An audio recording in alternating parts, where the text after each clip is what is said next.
Barasso, je suis sénégalaise, je suis née ici. J'ai été absente un petit peu du pays.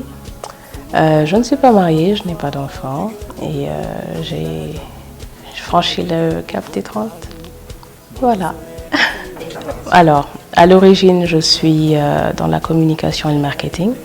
Et là, je me suis reconvertie dans la traduction. Pour la formation, j'ai d'abord eu un master en langue étrangère à Paris 4 Sorbonne. Ensuite, je suis allée en Angleterre, où j'enseignais le français à des Anglais.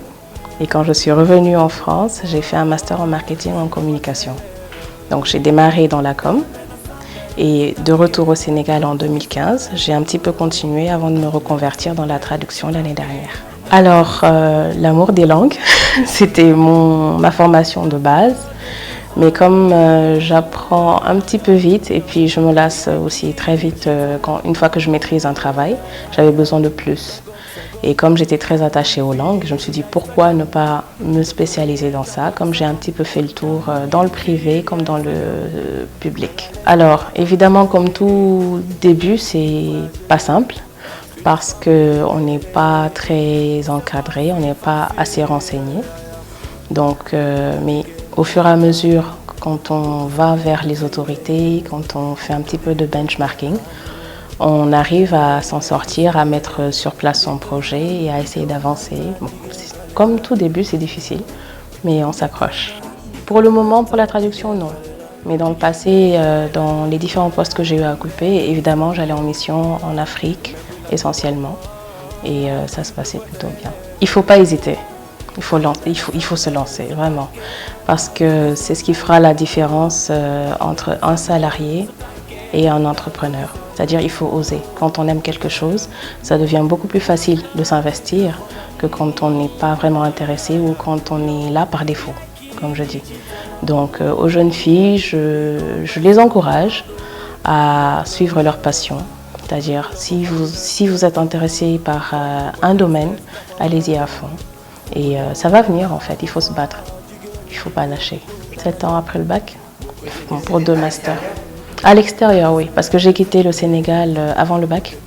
Donc j'ai eu mon bac en France et j'ai été formée entre la France et l'Angleterre. J'ai voyagé un petit peu partout avant de retourner en France et ensuite de rentrer au Sénégal. Alors les débuts sont difficiles. Le retour aux sources est toujours assez spécial parce que je suis restée un peu plus de 15 ans à l'étranger, plus de la moitié de ma vie. Donc il faut s'adapter. Il faut passer outre la mentalité qu'on retrouve qui n'est pas très en phase avec ce qu'on a appris ou ce qu'on a pris l'habitude de faire. Et surtout quand on est une fille, des fois c'est un peu compliqué. Alors on est très dégourdi déjà, on est très intelligente. Et dans 10 ans, j'ai comme intuition en tout cas qu'on aura plus de représentativité, aussi bien dans l'administration que dans les hautes fonctions, parce qu'on est de plus en plus instruite. Donc, d'après moi, ce serait logique que la femme sénégalaise soit beaucoup plus représentée à toutes les échelles, que ce soit dans les métiers qui sont réputés masculins, comme dans le BTP, des choses comme ça, aussi bien dans l'administration, les hautes fonctions, dans la diplomatie, l'enseignement et le social. Parce que franchement, je pense que c'est la femme qui éduque une société avant tout. Alors j'espère que les médias ou les réseaux sociaux en tout cas ne vont pas dégrader davantage l'image de la femme. Parce que je pense qu'on l'utilise assez mal et que les jeunes filles perdent beaucoup de temps à faire des snaps ou à s'occuper de futilités plutôt que d'enrichir leur vocabulaire, de lire, parce que je pense que la nourriture de l'âme, c'est la lecture. Donc il faut voir ce changement dans ce sens-là.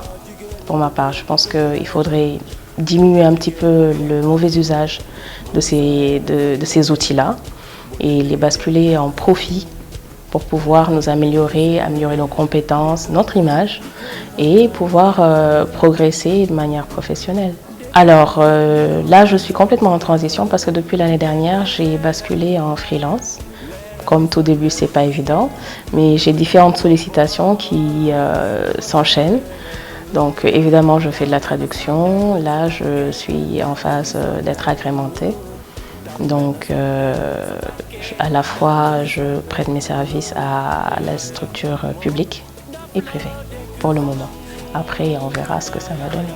Merci à vous, c'est un plaisir.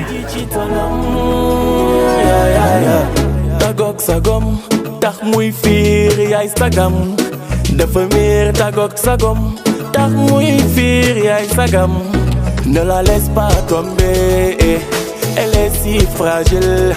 Être une femme libérée, c'est pas si facile. Boko jege mu kontaan, boko sore da fay wéet, bo tëddee del jaaxaan, te raay ndey bi seet, de koy naan di ko nataan jigéen xale.